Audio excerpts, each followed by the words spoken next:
You know, I don't know, did you guys know that Publicis had 650 people at CES this year? It sounds like a lot. They took over 80% of the Four Seasons Hotel, and it's a trend we're seeing. And all the brand marketers were there, as you saw with Lazaro. It was also Benioff with Salesforce. Unilever was there in force, Mondelez, et cetera. And why are they all there? Because everybody's chasing innovation, right? And we're not sure what part of the stack is going to get us this year in terms of consumerization. Is it going to be the hardware, a cool device? Is it going to be the software, their network? And that presents a particular challenge for us as brand marketers as well. So You've all seen the headlines. You've seen the headlines about all the brands are setting up shop in the Valley. So Anheuser-Busch has their beer garage there. Walmart is obviously there. Home Depot got there through an acquisition, actually, called Red Beacon. We have Amex out there. Target just opened a beautiful space at 101 Howard. And there's a reason why, and I'll get to that in a sec. IBM is making a huge push about the CMO-CIO combination. You've heard that, and everybody's heard the Gartner 2017 prediction that CMOs are going to be have a larger budget than the IT guy in technology. And this actually leads me to a core thesis, and the reason why we have this panel up here. The core thesis I have is that portfolio theory that you think of when you think about investment and venture and maybe Moneyball, but portfolio theory is going to be a core attribute of the CMO in the future. And the agencies. So it's already somewhat with media buyers. So what I thought I'd do is I'd get a group of guys who actually every day in their jobs have to vet technology and pick some winners. And the last axiom I want to give you before we jump into the panel is, there's a saying that in the bacon and eggs breakfast, the chicken's engaged, but the pig's committed. And there's this idea, as brands come out to the Valley, we've seen it over and over again, they go through a spectrum or a progression, and it starts off with CMO and CEO tours, then it turns into some of the things, Jim, you were talking about, hackathons, events that kind of blow things wide open, events like this or CES where they're looking for things, but it always ends up on the far right-hand side of commitment, which turns into investment, mergers, and acquisitions. Why is that? Because as you discover your way along innovation, and these tools help you discover your way along innovation, you're not just finding clever marketing or the next new medium, you're actually discovering your own thesis and your own approach to how this fits into our roadmap. So ultimately, this is the role of marketers going forward in their agencies. And so I thought, what better group to help us vet some of this stuff where we have every one of us now having a pin to our name or actually have venture in our title. So I just joined Kick Labs to create Kick Ventures as a partner. I'm happy to announce that today. I'm startup/venture. We have Ian, who is venture/venture. We have Michael Hammer, who is brand/venture. And we have Darren Herman, who is agency/venture. So really interesting that venture pinned, which hopefully will go away for all but one of us. So to introduce yourselves, could you guys give us a little bit about your role and the areas of focus of your main thesis? Sure. So I guess I'll go first. I'm Ian Sigalo from Graycroft Partners. I don't want to disagree with Mark about the Valley just yet, but we're based in New York and LA, which we believe is the epicenter of where all the technology innovation that relates to brands is coming from. We've been doing this. Should we go now? We can wait a minute. Yeah. Let me get through the intro and then we'll go. 80% of the venture value in the world is created where? I don't know. Where are the exits coming now? Yeah. Buddy Media was sold to Salesforce. The largest tech exit. Congratulations, by the way. So, thank you. So, we've been focused on the digital media space. I do mostly B2B technology that sells into folks like you. We've been doing this since 2006, and we're on our third fund now. We manage about $400 million. But our focus is early stage companies that are looking for $1, $2, or $3 million to accelerate a prototype with a couple customers into a big business. I'm Michael Hammer. I'm Senior Director of Strategic Ventures at Pepsico.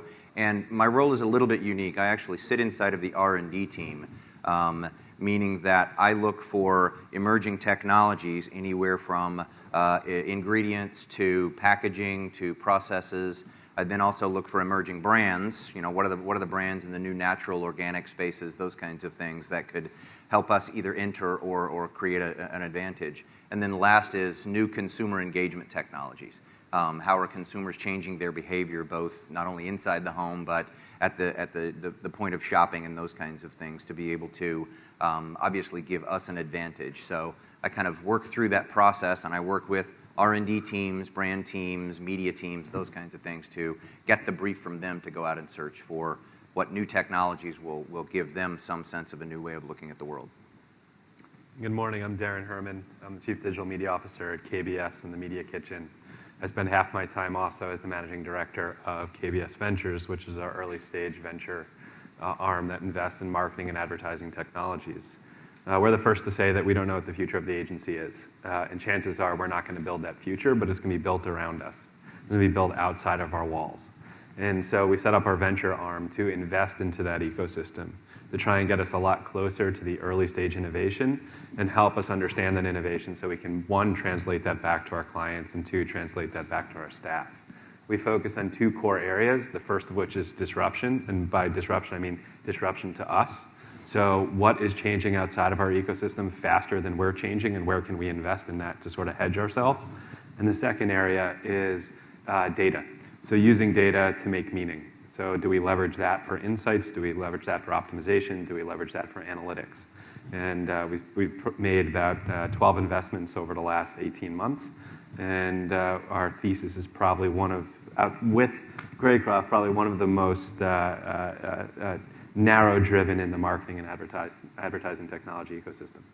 Well, let's build on that a little bit, and I'll ask each of you to talk about a specific investment. So talking about this whole idea of, in fact, even out here, you guys probably in speed dating saw dozens of companies. How do you actually put context to it? So take me through an investment you made where you had to kind of vet the space.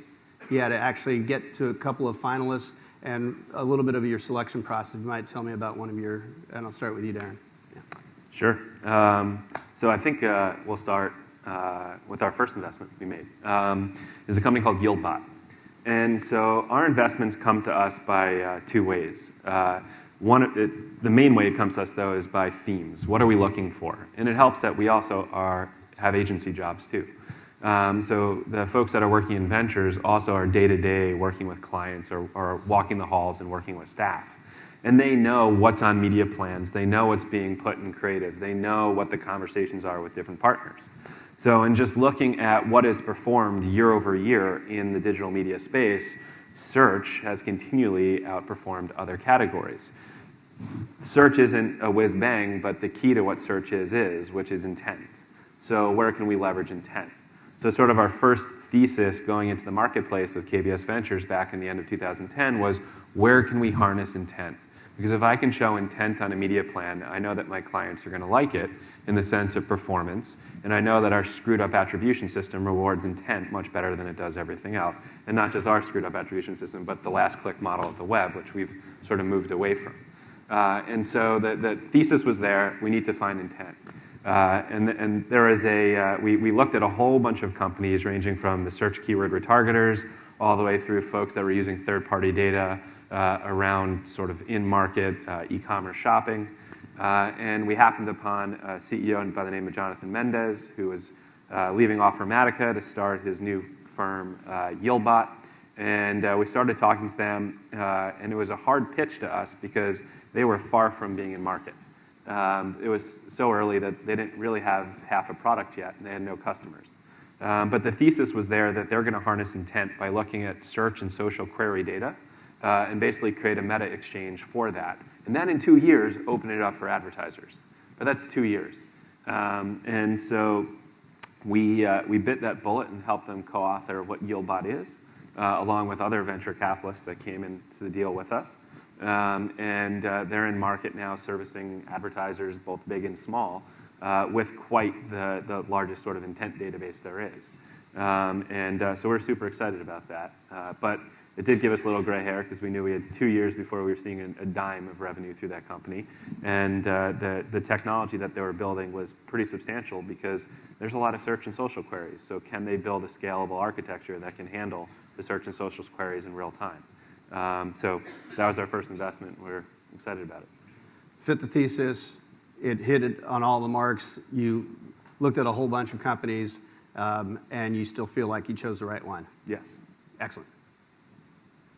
I'd say an example of ours is we typically start with an overarching investment thesis, similar to that, which is, and in my example, I'll say we looked at quantified self and how wide can quantified self be from, how fast am I running my route today, or to, am I managing my prostate, antigen, correctly. So we did a very, very deep dive on quantified self, all the way from exercise to medical records to a number of different things, and kind of ended up in the space of condition specific, because so many consumers make decisions based on their unique condition or their unique kind of need.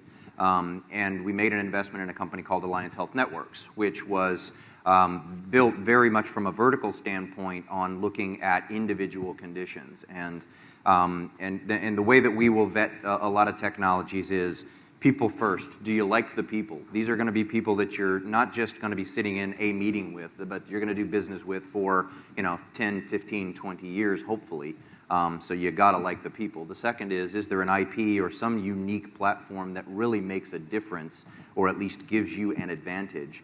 And then the last is there scalability? So in the example of Alliance Health Networks, they were completely built out in the diabetic condition, but we saw the opportunity to say, but there are so many other individual conditions that are relevant to consumers, whether it's the condition of weight management, the condition of gluten intolerance, the condition of hypoglycemia, so many other things that as we build out our portfolio, not just soft drinks and snacks, but whole juices, whole fruits, those kinds of things.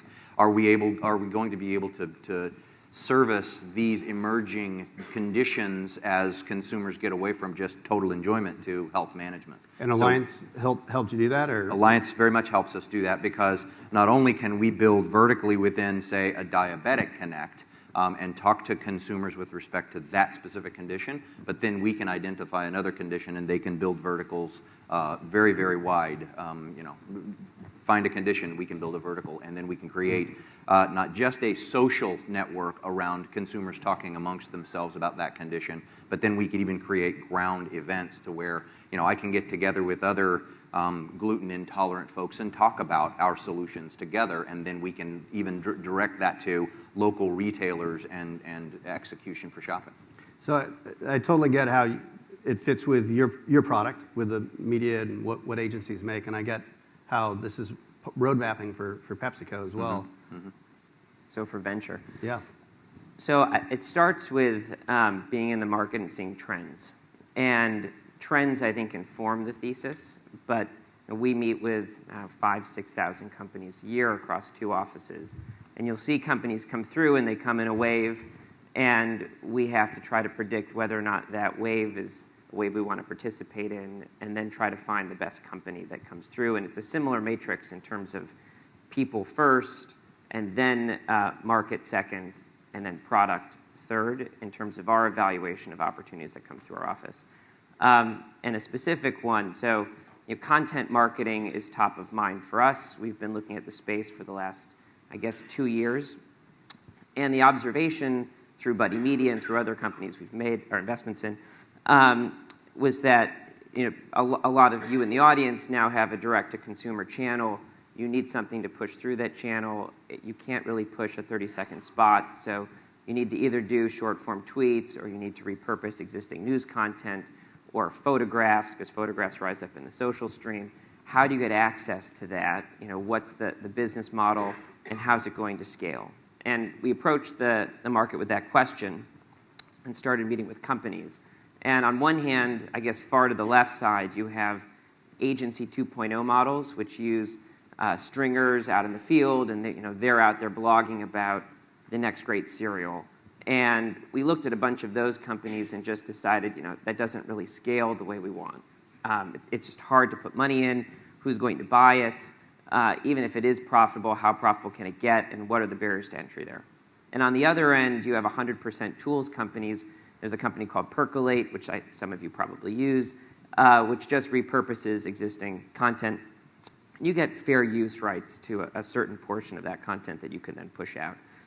And what we were looking for was a deeper platform that we felt had a bigger product. So we settled on a company called NewsCred. I don't know if you know NewsCred, but the deal hasn't been announced yet. We just invested. And what they do, it's a next-generation Associated Press service. So they have licenses to deep content databases from Getty, from Corbis, from the AP itself.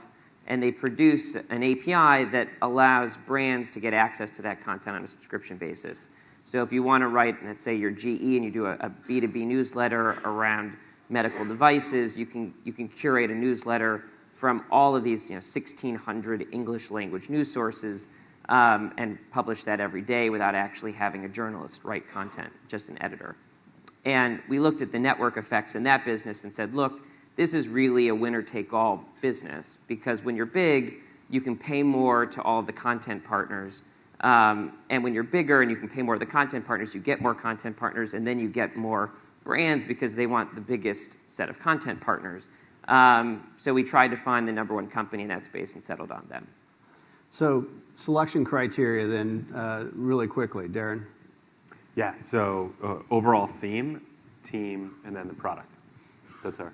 Okay. Team. Team, and then you also were saying scale, size of market. Yeah, there's some markets we won't play in at all, just because we're not interested in them or we don't think that they're going to be. For instance, there are companies that buy media on Facebook, and there are a lot of companies that buy media on Facebook. Some in the audience, even. Some in the audience. Some of the sponsors. Potentially some of the sponsors. Some on the stage. Some on the stage. Some on the stage. Careful. I'll be careful, but it's my belief that when you look at businesses, for instance, there are people who buy media just on Google, that margins go down over time in that business. So we've looked at a number of companies in that space and have decided that if your purpose is to just buy media on Facebook for brands, it's not for us. Earlier when we were talking, you were talking about staying out ahead of the needs from the marketplace. Just putting it out to the audience, are there any specific areas in technology you guys get really excited about? Anyone want to shout some out? Areas that you'll buy in the next 12 to 24 months? Anybody? No? What's that? Phablet. Phablet. The phablet, very nice. Reference to a Berkey Prezzo. Thank you. Any others? Augmented reality. Okay. Connected TVs. Anybody? Yes. What do you have? Smart TVs. Yeah, I mean the #1 investment, right? In most marketers' wheelhouse is TV, and so everything that's going on, either connecting or behind it. Anything else? All right, well, I'm going to give these guys a little bit of a curveball here. You guys can choose from a question of 1 to 6, starting with you, Michael, and I'll give you a unscripted question. Am I picking a number? Yes. 3.5. Okay. Sorry you got this one. What were the attributes of a poor outcome? Okay, so you bet on a company, you had a poor outcome. What were the attributes of those? I would honestly say that they were not willing to flex enough with the market, either not willing or not capable. Because I'll be the first to say when sometimes we ask to do something, it may be more than can deliver on their capabilities. But at the same time, that's why I'll go back to team, which is this a team that you can work with? Is this a team that is not only you being flexible, but them being flexible, you supporting them kind of ideating around an idea and truly understanding what your brief is? That's good. I think that relates very much to how marketers have to select vendors as well. And in general, as much as I'd hate to say it, our brief is not going to be that much different than General Mills' brief or P&G's brief or somebody like that. So there's just some uniqueness that has to happen. Ian? I'll take one. Okay. Best investment yet, and what were the attributes? Oh boy. This is which child do you love most? I I was saying on the way in, I'm pretty lucky in that my first investment is collective, and I think they're here someplace. And they're going to go public, if not this year, the next year. But by the way, if Ian ever invests in you, he'll promote you on stage here. Yeah. I promise. And second was Buddy Media. Thus far, Buddy Media has been the biggest outcome. Third was Vizu, which we sold to Nielsen. And also here. That's they're great. also here. Yeah. Oh, good. I'm 3 for 3. So I think best so far in terms of outcome is Buddy Media. And the attributes of the company, we invested in April of 2008, and at the time, Facebook had 80 million users. And the idea behind the business was candidly completely different from what it turned into over time. What we saw at the time of investment, one was that we liked the team, and we liked Michael Lazaro, and we liked Jeff Raghavan a lot, who you may know, he's the CRO. And we saw that the Facebook ecosystem was growing quickly, and they were really more of an agency in the first iteration, helping brands build creative campaigns. And our theory behind investment was, look, this is going to look like TV. The audience on this platform is going to be big, and brands are going to spend money repeatedly to have their presence. In the case, it was Bud Light was doing a big campaign, and Intel was doing a big campaign. And it looked like this. They'd scale up, drive a lot of users, and then it would tail off, and then they'd buy again.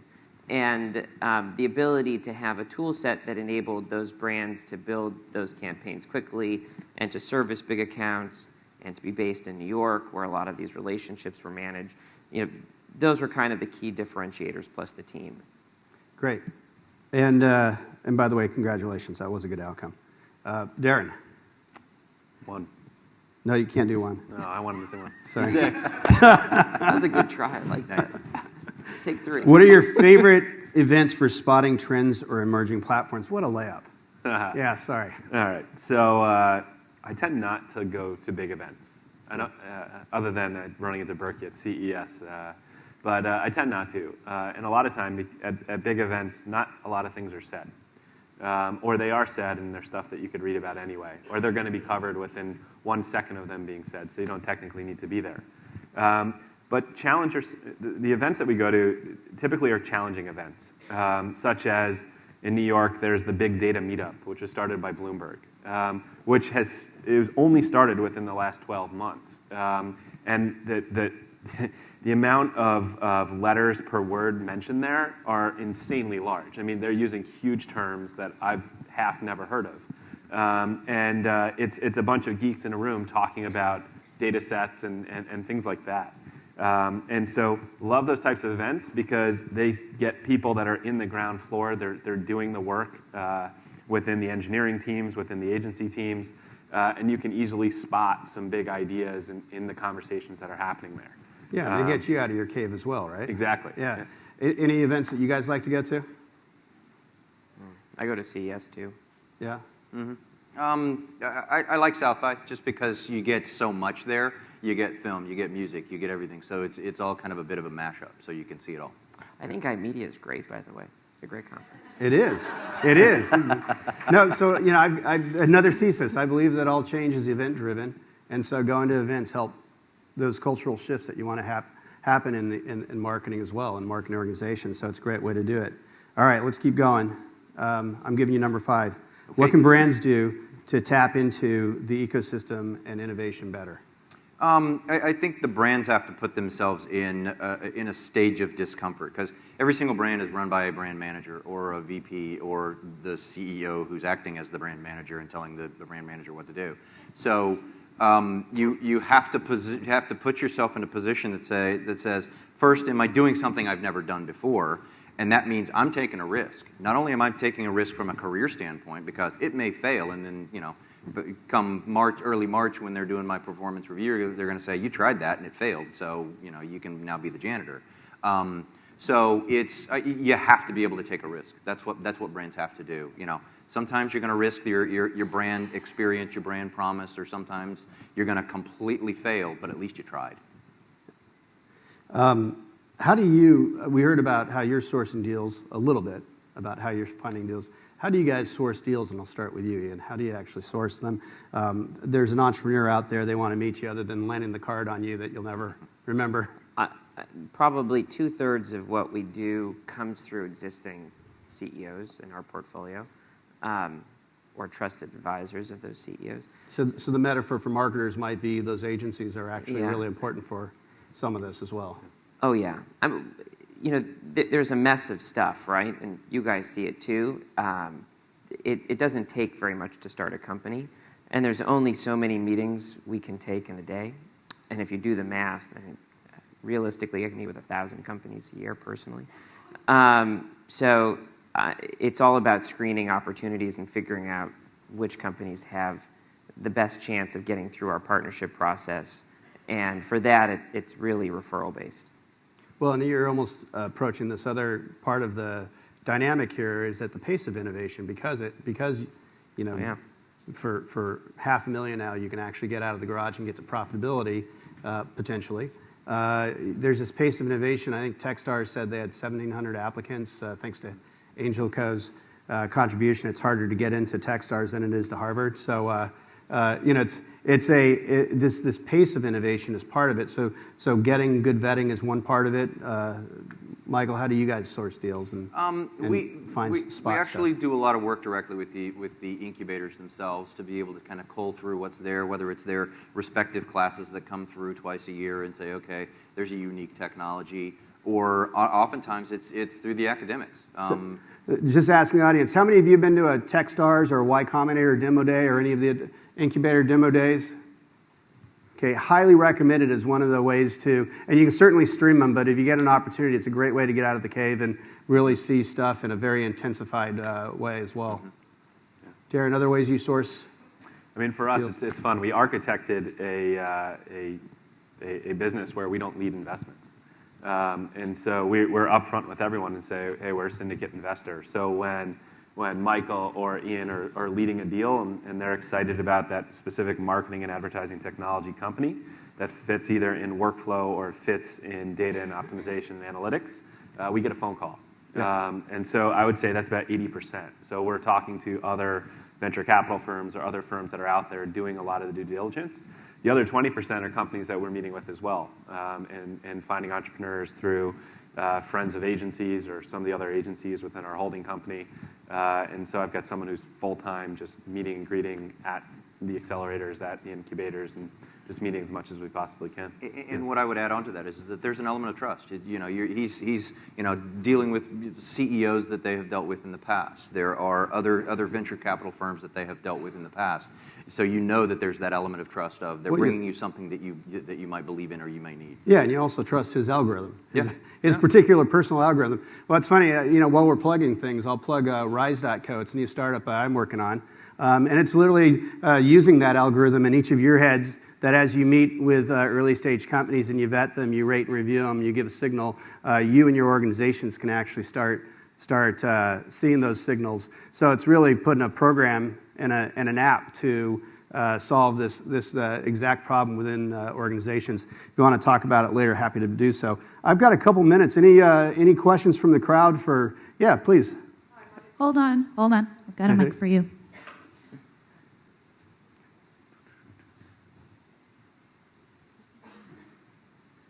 Thank you. My name is Michelle Tacker, run worldwide sales for a startup in Silicon Valley. The name of the startup is Mediamobs.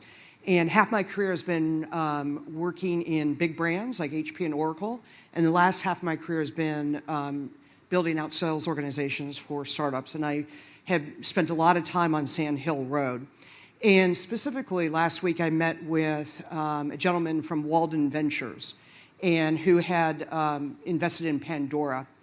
And we have a platform that, and in fact, last weekend, by the way, I was also at a marketing summit at Kellogg School of Management. You've actually got to run this panel to get that level of PSA. So what's the question? So the question is this: if you have a solution that fits in multiple quadrants, i.e., BI and services, this guy is saying basically you'll never get funded because you've got to stick to one quadrant. All right, let's work on that question. Multiple quadrants, focus. Can startups come to you and say, be doing too much? So what we're looking for is a platform company. I think the question, to rephrase the way I would think about it, in these trends that come and go, let's talk about social media marketing because it's a trend that everybody knows. That trend existed between 2008 and the middle of 2009. If you were not conceived in that window, you're not going to be a big company. So the question is, do we want to fund a company that's going to be a small company that will get acquired by one of the big companies? And we sit and watch, and the answer is probably not. There may be another trend that is going to be, I think content marketing is a trend. I think site search is a trend. I think there's mobile stuff that's a trend. But you look at these platforms, and what ends up happening in the venture ecosystem is a company, or in the case of social media marketing, 5 or 6 companies got traction. There were 50 other companies started in the next 12 months. They will latch on to 2 or 3 big accounts they can get and customize a lot of product for those accounts. They won't be able to service them. They'll fall over and die, and they'll get acquired by the bigger player. So from our perspective, you want to get out in front and make sure that whoever you're funding has enough momentum and that there's enough greenfield opportunity that what they're doing is really different. And most of the companies that have 6 or 7 different scatter plot products, there's not enough in any single product to build a business.